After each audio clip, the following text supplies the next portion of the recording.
24 तीर्थंकर भगवान की, श्रीमद भद्रबाहु श्रुत केवली भगवान की, श्रीमद कुंद कुंदाचार्य देव की, संत शिरोमणि अध्यात्म योगी आचार्य गुरुदेव श्री विद्यासागर जी महाराज की, अहिंसामय विश्व धर्म की, वंदनीय आरिका रत्न 105 पूर्णमती माता जी की, वंदनीय आरिका संघ की।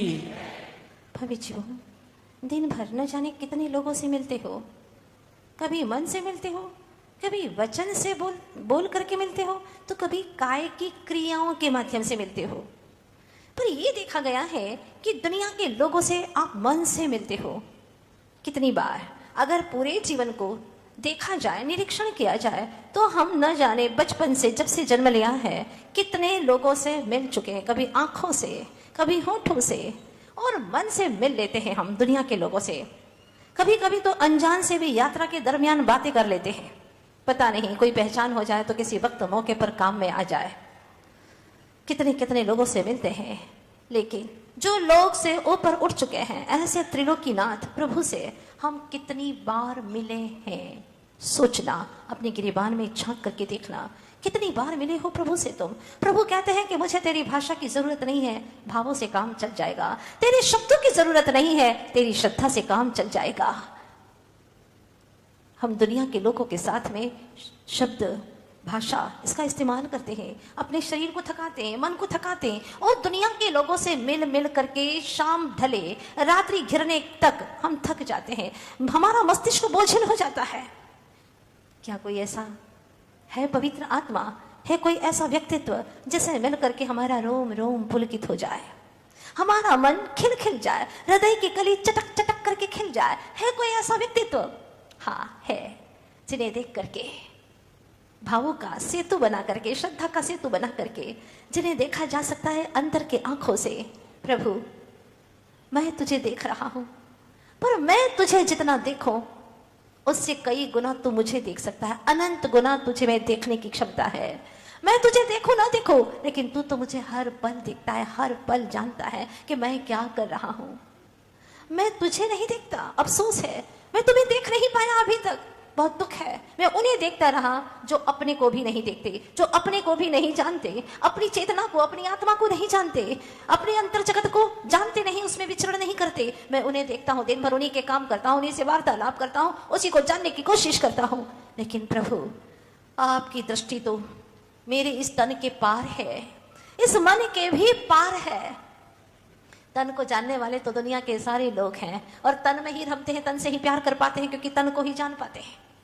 किंतु मना पर ये ज्ञानी ऋषि मुनि जो मन को भी जानते हैं, लेकिन आप प्रभु पूर्ण ज्ञानी हैं, केवल ज्ञानी हैं, शुद्ध ज्ञान है आपके भीतर में।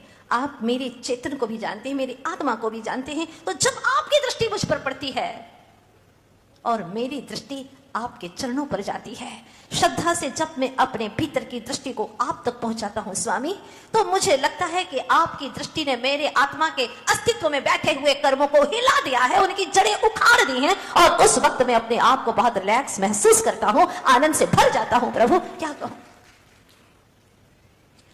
परिजन देख ली देखाए जग सारा, हर जगह बंधन है कर्म के, न कोई सहारा।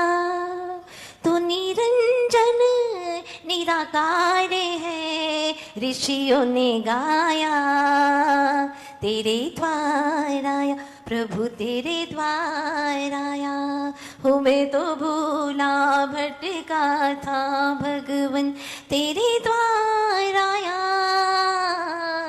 तेरे द्वार आया। प्रभु कह रहे, तू मेरे द्वार तक भी ना आए, कोई बात नहीं, वहीं से जहां बैठा है, अरे लेटा भी है, बैठ नहीं सकता, कोई बात नहीं। पवित्र पवित्र वाह, सुस्थितो दुस्थितो विवा ध्यायेत् पंच नमस्कारम, यह स्मरेत परमात्मानम स बाह्याभ्यंतरे शुचिः। वाह प्रभु, आपने तो क्या अद्भुत नाद किया है, अद्भुत दिव्य ध्वनि में हमको समझा दिया है कि जहां बैठो वहीं से ही तो पुकार ले। पर मन से पुकारना, भावों से पुकारना, मैं तेरे समक्ष दिखूंगा। कबीरदास जी चुकते नहीं है, और क्या कहते हैं, भक्ति से भर जाते हैं कबीरदास जी, और वे गाते हैं, कुछ पंक्तियां लिख लेते हैं। जहाँ जहाँ विचरो तह परिक्रमा, जो कछु करूं सो सेवा। क्या बात कहते हैं, जह जह विचरूं तह परिक्रमा, जो कछु करूं सो सेवा। हे प्रभु, मैं जहां भी विचरण करता हूं मुझे तो यही लगता है कि मैं तेरी ही परिक्रमा लगा रहा हूं, क्योंकि तू सर्वत्र है, तेरा ज्ञान प्रभु व्याप्त है समग्र सृष्टि के अंदर। इसलिए मैं जहां भी विचरण करता हूं मुझे आप ही आप दिखाई देते, और जहां भगवान दिखाई देते वहां कोई पाप का काम किया नहीं जा सकता। आप लोग सोचिए कि जिस कलश से भगवान का अभिषेक करते हैं उस कलश को गलत कामों में इस्तेमाल नहीं किया जा सकता। शरीर की शुद्धि के काम में उस लोटे का, उस कलश का इस्तेमाल नहीं किया जा सकता। उसे लोटा नहीं कहा जा सकता, उसे कलश ही कहा जाता है। उसको स्वयं के पानी पीने में भी इस्तेमाल नहीं किया जा सकता, क्योंकि भगवान का यह अभिषेक का कलश है। कलश सोचिएगा, जब भगवान का अभिषेक करने का कलश और सांसारिक कामों में इस्तेमाल नहीं किया जा सकता, तो अहो आत्मन, अहो चेतन, तूने जब अपने मन से प्रभु का स्मरण किया है तो क्या उस मन में कभी भी कोई दुर्विचार किया जा सकता है? किसी के बारे में कोई षड्यंत्र खेला जा सकता है? किसी को नीचे गिराने के लिए कोई दुर्विचार किया जा सकता है? नहीं नहीं नहीं। जब बाहर है, ये कलश तो बहुत बाहर की चीज है और उससे कोई गलत कार्य में इस्तेमाल नहीं किया जा सकता, तो अपने मन को कैसे दुर्विचारों में लगाया जा सकता है? अगर तूने एक पल के लिए भी मेरे चरणों में भक्ति की है, अथवा वितरागता की, आनंद से भक्ति की है, अंतर मन से भक्ति की है, तो अपने मन में कभी दुर्विचार मत लाना। कितना अच्छा लगता है प्रभु से वार्तालाप करना। घंटों बैठे रहो, प्रभु से वार्तालाप करो। जो दुनिया सारे मिल करके नहीं दे सकती, वो एक परमात्मा के चरण में बैठ करके कुछ पल में ही, एक पल में भी हासिल किया जा सकता है। इसीलिए कहा कबीरदास जी ने आगे, एक घड़ी आधी घड़ी, अरे आधी से भी आधी से भी आधी घड़ी अगर प्रभु के चरणों में बैठ जाओ तो हरे कोटि अपराध, तुम्हारे करोड़ों अपराध दूर हो जाएंगे। ये मन से आपको ग्लानि होगी, पश्चाताप होगा, और जो मन से ग्लानि और पश्चाताप होता है वो व्यक्ति का जीवन रूपांतरण करने के लिए होता है। रियात्मा ने कितने घर बसाए, कितने घर के लोगों को अपना माना, कितने लोगों को अपना माना, परिजन पुरजन रिश्ते नाते, लेकिन एक भी तेरे दुख में सहायक न हो पाए। वो सहायता देना भी चाहे तो ना दे पाए। तेरे भीतर के शरीर में रोग घिर आए हैं, माँ हवा कर सकती है, पुत्र औषधि ला करके दे सकता है, पति वो तुम्हारे लिए बहुत अच्छे शब्दों में धैर्य बंधा सकता है, साहस दे सकता है, लेकिन भीतर में ही जब कमजोर हो गई है चेतना, तो कौन तुम्हारे लिए क्या कर पाएगा? इसीलिए मोह रूपी जो गुप्त रोग है उसकी औषध कर, और उसकी औषध सिर्फ एक ही शॉप पर मिलती है, वो है परमात्मा, यहाँ की सतगुरु की दुकान पर ही मिल सकती है और कहीं नहीं मिल सकती। अगर वो औषध तुझे मिल गई तो तेरा जो गुप्त रोग है, जो किसी को दिखाई नहीं देता, बाहर के रोग डॉक्टर पकड़ सकते हैं, चिकित्सक को समझ में आ सकता है, वैद्य को भी समझ में आ सकता है, लेकिन भीतर का जो गुप्त रोग है वो किसी के भी पकड़ में नहीं आता। वो परमात्मा जानता है, या कि तू अगर गहराई में जाए तो अपने दुर्विचारों को जान सकता है, पकड़ सकता है, और यही दुर्विचार, यही तेरा मोह राग द्वेष, ये तेरा भयंकर रोग है, इसको मिटाने के लिए अचूक औषधि है परमात्मा की भक्ति। समय सार ग्रंथ राज की अनुभूति, बस अनुभूति करता जा, समता रस को पीता जा,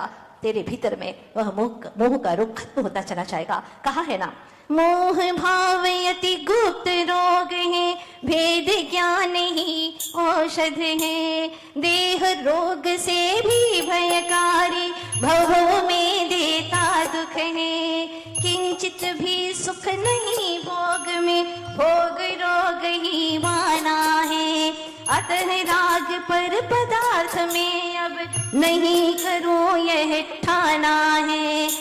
अब मैंने ठान लिया है, पर पदार्थों से भी राग नहीं करूंगा मोह, क्योंकि जब तक मैं मोह करता रहा तब तक मैं दुखी होता रहा। जिससे भी राग किया अब उसका दुख भी मेरा दुख हो गया। क्या मेरा दुख कम था जो मैंने और राग कर लिया और उनका भी दुख अपना मान लिया, और बड़े अच्छे से मोह भाव से राग रंग से कहा, देखो ये तुम्हारा दुख नहीं है, मेरा दुख है, मेरा दुख है। हाँ, आप ये मत समझना कि तुम अकेले हो, मैं भी तुम्हारे साथ हूं। अरे कितना साथ दोगे तुम? उसके दुख को भोगने में साथ नहीं दे सकते। सच क्या है उसको समझने का प्रयास करो। इसीलिए आचार्य कुंद कुंद स्वामी जैसे महा आध्यात्मिक ऋषि क्या कहते हैं, चेतनात्मन, जितना संबंध दुनिया का करता चला जाएगा उतना ही तेरा कर्मों का बंध बढ़ता चला जाएगा। जितना कर्मों का बंध बढ़ता चला जाएगा उतना ही तेरा दुख भी बढ़ता चला जाएगा। तो क्या करूं भगवान? ऐसा वंदन कर कि बंधन तेरा टूट जाए, ऐसा वंदन कर कि तेरा बंधन टूट जाए। आचार्य भगवान के पास में बैठे और कहा गुरुवर कोई आध्यात्मिक सूत्र दीजिए। तो आचार्य भगवान ने अभी अभी कुंडलपुर में एक बहुत प्यारा सा सूत्र देना चाहती हूँ आप सभी को, क्योंकि गुरु की बहुत बड़ी अमानत हमें मिली और आप लोग भी काश इसे अपनी अमानत मान करके जिएंगे तो बहुत कुछ हासिल होगा। गुरुदेव ने कहा था, इतनी गंभीरता से उनकी नाभि से उद्गार निकले और उन्होंने कहा, ऐसी अनुभूति करो, ऐसी अनुभूति करो, सुन रहे ना, ऐसी स्व की अनुभूति करो कि सहानुभूति की जरूरत ही ना पड़े। क्या बात कही, ऐसी अनुभूति कर, अपने भीतर में इतना स्ट्रांग हो जा, तेरे भीतर में वो सारी चीजें हैं, वो सारा वैभव है तेरे भीतर में। अंदर की ओर झांक, अपने भीतर के अंदर, अपने ज्ञान की खिड़की से झांक अपने भीतर, तेरे भीतर में वो अनंत शक्तियां हैं, अनंत गुणधाम है, अनंत वैभव का गोदाम है तेरे भीतर। उसी की अनुभूति कर चेतन, और जब उसकी अनुभूति हो जाएगी तो औरों की पर की सहानुभूति की आवश्यकता ही नहीं पड़ेगी। मूक माटी महाकाव्य में लिखते हैं गुरुदेव, मदद मद को देने वाली है, औरों की मदद लेना मद को देने वाली है, मदद मद द, इसीलिए औरों की मदद मत चाह, चल तो भीतर अंतर जगत की राह पर, तुझे औरों की कोई मदद की जरूरत ही नहीं है। तो स्वयं इतना पावरफुल है, अपनी अंतर सुषुप्त शक्तियों को जगाते हैं गुरुदेव, जगाते हैं। और क्या कहते हैं सुनिएगा, बड़े भावों से, बड़े प्यार से अपनी चेतना को सुनाइएगा।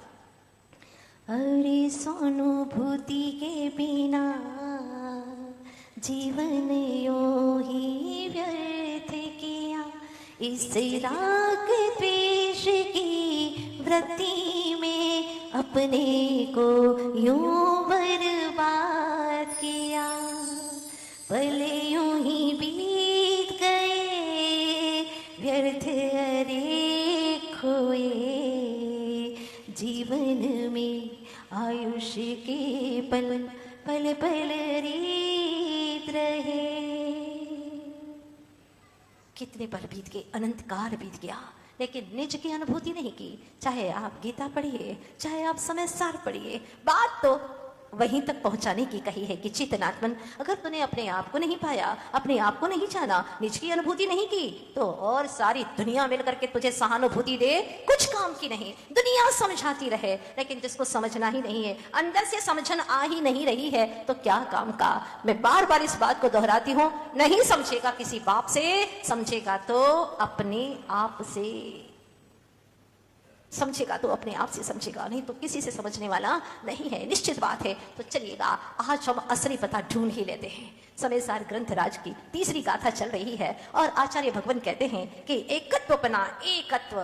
अब एकत्व भीतर की बात कर रहे हैं, लेकिन आचार्य भगवान का कहना है कि जो एकता के सूत्र में बंध कर नहीं जीता है वो कभी एकत्व को प्राप्त नहीं होता है। जो बाहर में लड़ झगड़ करके आए, विसंवाद करके आए और आंख बंद करके बैठ जाए, क्या दिखेगा उसको? वही दिखेंगे। अब कैसे लड़ूंगा, अब कौन सा सूत्र दूंगा, अब झगड़ने के लिए मुझे क्या बोलना है, यही बातें उसे सोचेगी। तो बाहर में एकता हो, प्यार प्रेम का वातावरण हो, सौहार्द का वातावरण हो, ऐसी आत्माओं को भीतर जाने में बहुत सुविधा होती है। सहज भाव से भीतर चले जाते हैं। जो औरों के लिए श्रेष्ठतम कार्य करते हैं, उनके हित का मार्ग दिखाते हैं, ऐसे व्यक्तियों के लिए भीतर भी हित का मार्ग अतिशीघ्र दिख जाता है। ये निश्चित बात है। इसीलिए सुखी रहना चाहते हो तो औरों को भी सुखी देखना चाहो, सारे जीव सुखी हो, हर व्यक्ति सुखी हो। और प्रातः काल उठते ही प्रथम पहली प्रेयर यही आप करो कि हे प्रभु, ये विश्व के अनंत अनंत प्राणी, अनंत जीव सब सुखी हैं, सब सुखी हो प्रभु, सब सुखी हो, सब आनंदमय जीवन जिए। जैसे मैं चाहता हूँ आनंदमय जीना, ऐसे सभी जीव आनंदमय जीवे, कोई दुखी ना हो। और मुझसे, मेरे निमित्त से तो कोई भी दुखी ना हो प्रभु। आज तक जितने जीव भी मेरे निमित्त से दुखी हुए हो, उन सब से भी क्षमा याचना मन से करता हूँ प्रभु, मन से क्षमा याचना करता हूँ। और मैं देख रहा हूँ कि हर जीव सुखी हो रहे हैं, हर जीव अपने अनंत गुणों के प्रकाश से प्रकाशित हो रहे हैं, आनंदमय है, आनंदमग्न है। फिर सारी सृष्टि को देखिएगा, सारी सृष्टि पुलकित है, आनंदमय है। और जब सारी सृष्टि पुलकित है तो मैं भी आनंद से भरा हुआ हूँ। सबका कल्याण हो, फिर मेरा भी कल्याण हो, बस ये भावना भाते चले जाएं। इतनी छोटी सी प्रेयर आपका पूरा दिन सुधार देगी। सुप्रभात मंगलमय है तो आपका दिन भी मंगलमय होगा। ये है जीवन जीने की कला। सवेरे उठते ही पता नहीं क्या क्या सोच करके उठे, क्या क्या सोच करके सोए थे, वही आपके अवचेतन मस्तिष्क में भरा हुआ था। रात भर वही चलता रहा, सवेरे उठे तो वही चीज दिखी आपको, भगवान नहीं दिखे। कल भरतेश वैभव में पढ़ रहे थे, भरत चक्रवर्ती जिनके नाम से भारत देश नाम पड़ा, वो भरत चक्रवर्ती जब प्रातः काल उठते थे, सर्वप्रथम जिन शरण, प्रभु शरण, जयवंतु, ये सदा उनके मुख पर, इनके रोम रोम में ये भाव आता था। जिसको प्रातःकाल उठते ही भगवान दिखाई देते हैं, वो 24 घंटे में और शेष समय में, दिन भर में गुजरते हुए भी हर आत्मा में परमात्मा दिखता है।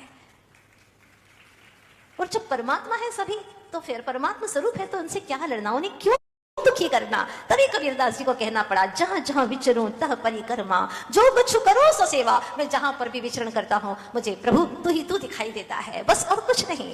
तू ही है, तू ही है, तू ही है प्रभु, तू ही है, तू ही है, तू ही है, तू ही है प्रभु, तू ही है।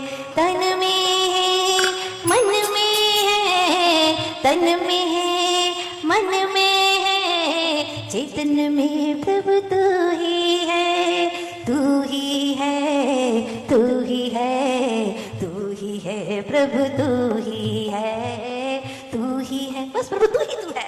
वाह, दिन संवर गया, समय सार सुनना सार्थक हो गया। मेरे रोम रोम में महसूस होने लगा है कि प्रभु विराजमान है। और जो प्रभु विराजमान है, मंदिर में बैठ करके गलत काम नहीं करते, गलत विचार नहीं करते, किसी के बारे में गलत सोचते नहीं, गलत बोलते नहीं, मंदिर में बैठ करके। तो जब मेरे हृदय में ही प्रभु विराजमान हो गए, तो इस मंदिर में मैं कैसे गलत सोच सकता हूँ, कैसे गलत क्रियाएं कर सकता हूँ। नहीं प्रभु नहीं, आज से मेरा हर पल मंगलमय होगा, आनंदमय होगा। तू है ना प्रभु, आज तक तुझे विराजमान करके मैंने जीवन में कभी जिया ही नहीं। ये तो बहुत ही मंगल घड़ी, अपूर्व घड़ी आई है। तो प्रभु कहते हैं कि तूने असली पता पाया ही कहाँ है। जिस दिन तू असली पता पा जाएगा तो आनंद से भर जाएगा। सुना था मैंने कि गुरु ध्यान की मुद्रा में विराजमान थे, और जब ध्यान की मुद्रा में विराजमान थे तो शिष्य पहुंच गया, एक भक्त पहुंच गया और कहा, गुरु महाराज आप बहुत देर से ध्यान में लगे हुए थे, क्या कर रहे थे, आप किससे मिलने गए थे? इतने आनंद से तरबतर हो रहे थे, चेहरे पर एक अद्भुत ही उमंग थी, एक मुस्कान थी, ऐसी दिव्य मुस्कान दीपी थी आपके चेहरे पर, आप कहाँ थे, किससे मिल रहे थे? गुरु महाराज ने कहा, मैं प्रभु से मिल रहा था, प्रभु से मिल रहा था। दिन भर लोगों से मिल लो, मन मेला होता है, थकान लगती है, और प्रभु से 2 घड़ी मिल लेता हूँ तो सारी थकान मिट जाती है और दिव्य ऊर्जा प्राप्त हो जाती है, एक भीतर का प्रकाश मिलता है। मैं क्या हूँ वो मुझे समझ में आता है। तो क्या आप मुझे भी मिला सकते हैं, जिससे आप मिलकर के आए? हाँ हाँ मिला सकता हूँ। जिनेंद्र भगवान की मूरत से मिला, क्या आनंद आया। क्या कहते हैं, जिनेंद्र मूरत में हमने देखा, प्रभु की मूरत में हमने देखा, स्वयं की सूरत झलक रही है। प्रभु की मूरत में हमने देखा, स्वयं की मूरत झलक रही है। वे क्या हूँ, वो दिखाई दे रहा है, दुनिया के चेहरों को देख करके दिखाई नहीं देता। मेला है ना, मेले दर्पण में दिखाई नहीं देता, लेकिन प्रभु आपका चेहरा, आपकी मूरत तो शुद्ध दर्पण में, उस दर्पण में मुझे मेरा चेहरा, असली चेहरा दिखाई देता है। धन्य हुआ प्रभु मैं। तो गुरुवर आप मुझे उन परमात्मा से मिलाइए ना, जिनसे मिलकर के आप आए हैं, जिसमें आपने अपनी मूरत को देखा है, अपनी सूरत को, जिसकी मूरत में आपने अपनी सूरत को देखा है, मुझे भी दिखाइए ना गुरुवर। हाँ मैं दिखा सकता हूँ, लेकिन आप अपना बता देंगे ताकि प्रभु को मैं बता सकूं कि वो आपसे मिलना चाहते हैं। हाँ हाँ दूंगा ना मैं अपना पता, तो लिख दीजिए जल्दी से स्लिप के ऊपर। हाँ मेरा पता श्रीनगर का, गढ़वाल के राजा, और मेरे इतने पुत्र, पत्नी का नाम ये है वो है, सब कुछ सारा पता लिख दिया। स्लिप हाथ में लेकर के गुरु ने कहा, लेकिन क्या गुरु आप जल्दी बताइए ना, मुझे प्रभु से मिलना है। देखो इतनी जल्दी नहीं मिल पाएंगे, वहां पर काफी भक्तों की लंबी कतार लगी हुई है, पता नहीं कितने दिनों में, कितने महीनों में, कितने वर्षों के बाद में आपका नंबर लग सकता है। तो फिर आपका यह पता सही रहेगा क्या? कई वर्षों के बाद में भी लग सकता है, क्योंकि कतार बहुत लंबी है, वहां पर भक्तों की काफी सैलाब उमड़ रहा है। इसीलिए आपका जो ये पता है वो सही है ना, इतने वर्षों के बाद में भी रहेगा कि नहीं रहेगा? हाँ ये तो कुछ वर्षों के बाद भी बदल सकता है क्या? बदल ही जाएगा ना। आप रहेंगे क्या इतने सालों तक? आपका ये हवेली, आपकी अट्टालिका, ये सब रहेगी यहाँ पर? हाँ तो ये नहीं रहेगा, तो दूसरा पता लिख दीजिए। ठीक है, मैं दूसरा पता लिख करके देता हूँ, पिता का नाम लिख देता हूँ, और जो हमारा पुश्तैनी हवेली थी उसका पता दे देता हूँ। फिर गुरु ने कहा, लेकिन पिताजी चले गए और पुश्तैनी मकान, वो भी तो आखिर एक दिन तो ढह ही जाएगा ना, कितने वर्ष तक चलेगा। और आप भी चले गए, पुत्र का नाम लिख देता हूं मैं, पुत्र के नाम से तो मिल सकता है ना मेरा पता। नहीं, लेकिन पुत्र भी तो चले जा सकते हैं, कोई भी तो स्थायी नहीं है, कोई स्थायी पता दीजिए आप। तो सोच में पड़ गए, कौन सा स्थायी पता है? थमते ही सांसों के संसार बदल जाएगा, थमते ही सांसों के संसार बदल जाएगा। 100 परिजन बदलेंगे, परिवार बदल जाएगा। मींचते ही आंखों के टूट जाएंगे सारे सपने। यह गांव गली बदलेगी, घर द्वार बदल जाएगा। यह गांव गली बदलेगी, घर द्वार बदल जाएगा। शत्रु मित्र बदलेंगे तो विश्वास बदल जाएगा। अपने पराये बदलेंगे तो इतिहास भी बदल जाएगा, इतिहास बदल जाएगा। तो तुम्हारा सच्चा पता क्या है बताओ? राजा सोच में पड़ गया। जो शिष्य बनकर के आया था उसे समझ में नहीं आया, अब वो सोच रहा है। आप भी सोचिए और कल अपना असली पता ढूंढ करके लाइए, ताकि हम परमात्मा से आपको मिला सके, एकत्व स्वरूप आत्म तत्व से मिला सके। असली पता जो कभी भी मिटे ना, जो कभी भी छूटे ना, सदा शाश्वत स्थायी बना रहे। सोचिएगा, 24 घंटे आपको इस कार्य के लिए दे रही हूँ, और कल सही सा असली सा शाश्वत पता लेकर के आइएगा। हूँ चैतन्य चिदानंद धाम,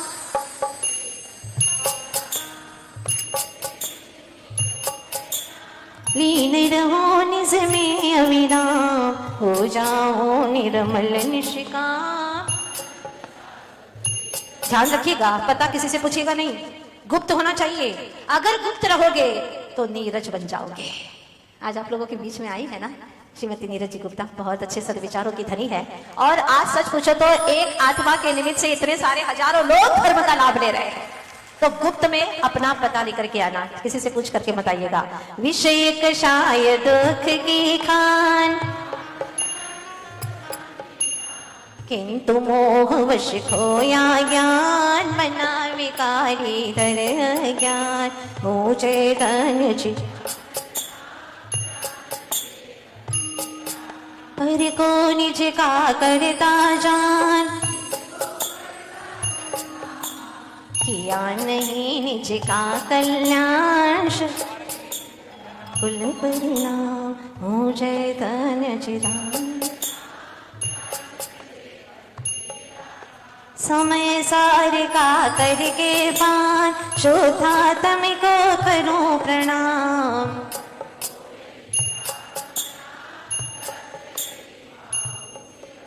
हो चैतन्य चिदानंद धाम।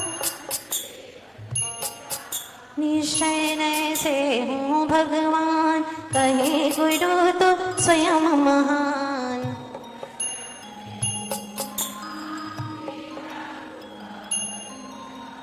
हो चैतन्य चिदानंद धाम। श्री 24 तीर्थंकर भगवान की, आचार्य गुरु वर्ष विद्यासागर जी महाराज की, अहिंसामय विश्व धर्म की। जिनवाणी के ज्ञान ते सुझे लोकालो, सोवाणी मस्तक धरो सदा दे तोंठो, हे जिनवाणी भारती तो ये जपो दिन रे, जो तेरु शरणा कहे मां सो पावे सुख चैन।